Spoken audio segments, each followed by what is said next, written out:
Next time I'm gonna wander on a completely unrelated tangent, but this is a train station in Berlin. It's conveniently located next to the northern part of what I plan to do as a special German Reunification Day episode, namely walk the Berlin Wall, or the inner part of it. That there is the start point, named the Schwedersteg, a Swedish bridge? From there the wall went along the Schwederstrasse. Now, why am I doing only the interior part of the wall? Well, here's a map of it. It was like 140 kilometers long. That's not a distance you can realistically cover in a day, so I condensed it to fit inside Berlin's Ringbahn. Even so, it was still quite a bit of a trek for a day. The former route of the wall is conveniently marked with these Berlin Mauerweg signs. Makes it easy for you to follow. Oh, it's missing background music.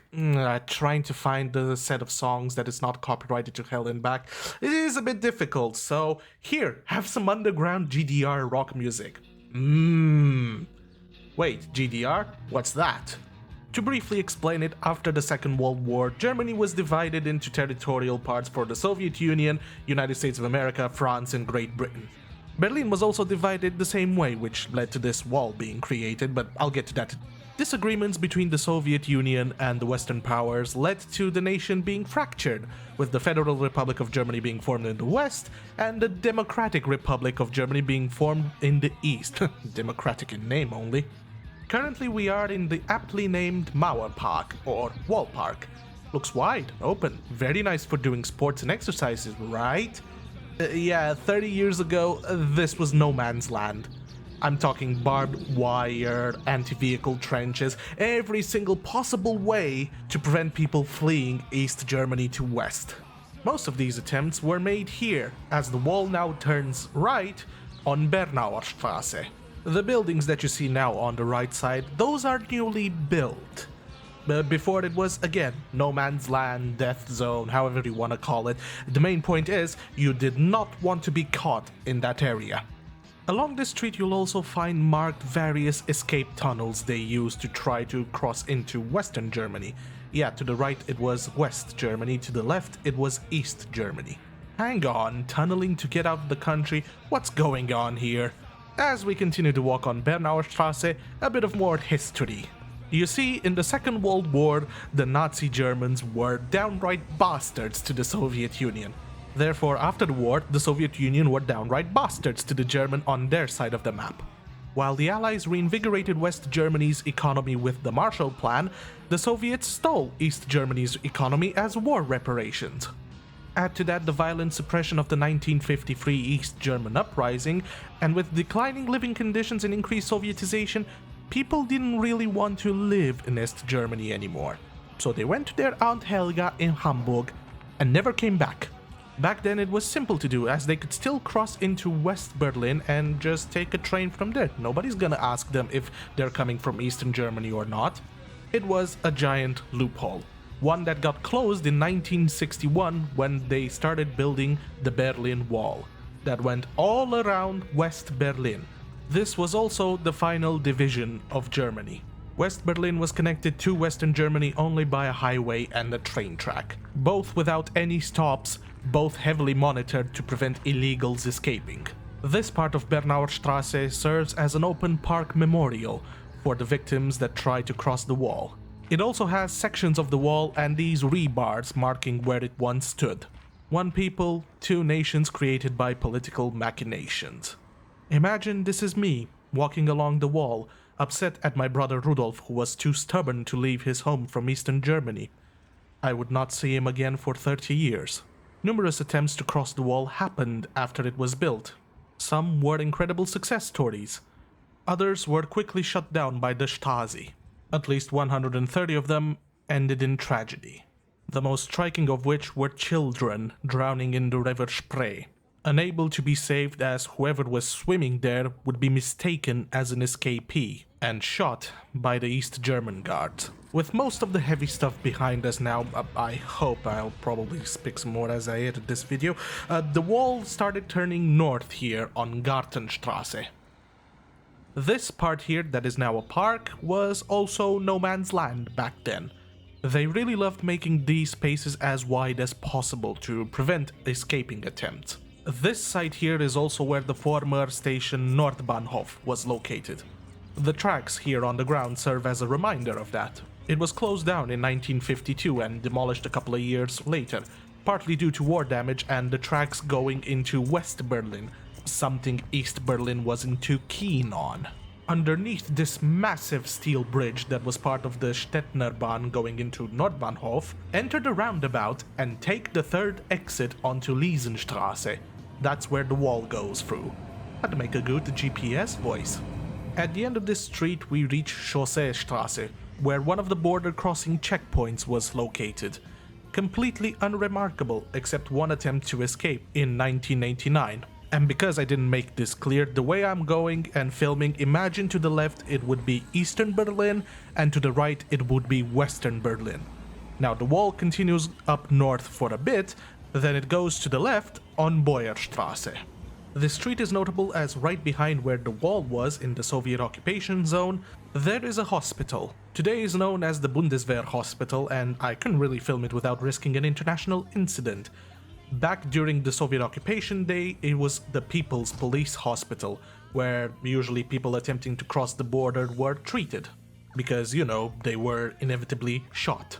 The wall turns left here for a bit on Scharnhorststraße before immediately going to the Spandauer Schifffahrtskanal, as what is the best way to prevent people crossing a giant body of water. It worked in the medieval times, it damn right works even today. Here you'll also find one of the wall's towers. It was restored by Jürgen Litvin as a memorial for his brother Günther, which was the first person to be shot dead by border guards while trying to flee East Berlin. The wall continues along until we enter the Invalidenfriedhof, a cemetery dedicated to exceptional German commanders, officers, and soldiers. Though one particular name stands out from the rest: Richthofen. This was the original burial place of the Red Baron himself, Manfred von Richthofen, the most famous pilot of the First World War. What a shame that his remains would end up in no man's land between two Germanys. Though thankfully his remains were exhumed and reburied alongside his family in Wiesbaden in 1975. For those interested in Prussian and German military history, it is an interesting place to visit, seeing the names of Scharnhorst, Rauch, Boyen, Schlieffen. May their souls have found rest. The wall kept going along the Spandauer Canal until we reached the river Spree. Along the way we are crossing Invalidenstraße. It was a checkpoint over the Sandkrugbrücke bridge. Numerous escape attempts took place here, including that of Günther Litvin. Most of the area around the wall has been revitalized, rebuilt, however you want to call it, including this massive glass structure, Berlin Hauptbahnhof. I'll get to that another day. Reaching the Spree, the wall turned to the left, and it kept going along the river until Marschallbrücke. I want you to note that every single building built here to the left is new. That was no man's land. There was nothing here. Today, it's the site of various German government buildings, including this twistly plate spinner thing. It gives me anxiety just looking at it. The Reichstag building, even though it was located in West Berlin, was not used by the Bundestag until after the wall fell. Back then, the Western government was in Bonn. I'll get to that another time. As you saw in that picture, we're now crossing Marschallbrücke, then we're heading back towards the Reichstag to go behind it and head towards Brandenburg Gate. That is how the wall went. I have no idea why they chose to do it that way. Interestingly enough, Brandenburg Gate was not used as a crossing point. It was just left there in the middle of no man's land, standing as an empty monument. I'm honestly surprised they didn't demolish it like they did that church all the way back on Bernauer Straße. This whole section of the wall was probably one of the widest no man's land along the whole construction, making it a prime place for various nation embassies and representatives of German Bundesland to set up their offices here. I mean, it's pretty close to the Bundestag. This wide section of the wall continued until we reach a place known as Potsdamer Platz. Take a good look of this surroundings. See how it's very well developed, wide streets. You would never think that there was a wall here. Now here is a picture of how it looked like round about 30 to 40 years ago. What a stark difference between those two time periods. From Potsdamer Platz, the wall went slightly to the left on Stresemannstraße, mouthful of a name, I know, and then once again to the left on Niederkirchner Straße. Yep, another mouthful. Now, you see these cobblestones here on the pavement? That's a marking of where the wall was, and it's also very helpful for you to keep track if you're on the right path or not. On the street you'll find another preserved section of the wall, and right next to it were the former Gestapo headquarters. Today it's the Topography of Terror, a permanent exhibit documenting the horrors of Nazism and what it has inflicted on the world.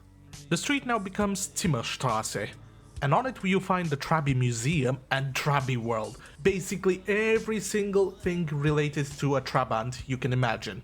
They also organize Trabi safaris where you take a Trabant around Berlin. I went with it, and in the words of a famous Australian YouTuber, whoa, what a nugget! I loved it, it was really cool. Here at the crossing with Friedrichstraße we end up in a place featured in many Cold War era spy movies and books, namely Checkpoint Charlie. That guardhouse is only a replica to tourist trap people in tourist traps. But this, besides being the most famous of the border crossings of Berlin, it was also the only designated crossing for foreigners and allied forces. Unsurprisingly, it was the most incident-prone area of the wall, including this famous tank standoff at the height of the Cold War in 1961. From here, the wall just kept going on Zimmerstraße until it reached Axel Springer Straße, where it took another left. And boy, do I hope you're ready for some zigzagging. The wall went to the right on Kommandantenstraße, then left on Alte Jakobstraße, before immediately going to the right on Stahlschreiberstraße, then left once again on Alexandrinenstraße, then immediately right on Sebastianstraße, where we reach another checkpoint. Do keep in mind that all the buildings that you saw on the left side of the screen, those are brand new. Again, back then it was just empty no man's land. The checkpoint in question was here at Heinrich-Heine-Straße, though nothing is left to suggest that there was a border crossing here between the American and Russian sectors. If you thought the zigzagging was over, no, it continues. So we keep going straight on Sebastianstraße, then we take a left on Lukauerstraße, then a right on Waldemarstraße, and over this little Waldemarbrücke we take a left on Leuschner Dam, and we just keep going until we can take a right on Bethanien Dam. From here you just keep walking along this road until you cross the River Spree over Schillingbrücke. Now, the way I'm filming this, the wall just went along this left bank of the River Spree up until that next bridge over there, Oberbaumbrücke. That was also another checkpoint. In this section, the inner part of the wall was preserved. Today it serves as a canvas for various artistic pieces. The brick bridge here has been extensively rebuilt after the fall of the wall. It was damaged severely during the Second World War and left in a state of decay once the wall was built. Again, I'm surprised they didn't blow it up. This part of the wall here was also a political nightmare for the GDR. As you see, the River Spree technically belonged to them, which meant that any child unlucky enough to fall in the river from the West Berlin Kreuzberg district could not be saved. Anyone seen in that river at that time would be mistaken for an escapee and promptly shot. It was only until 1976 that both Germanys reached an agreement to prevent this from further happening. And since I don't fancy my chances swimming, we're going to continue in the Kreuzberg district of West Berlin to go along the wall. Now, the best way to do this is to follow the Schlesische Straße until you cross two canals and are at the edge of the district of Treptow.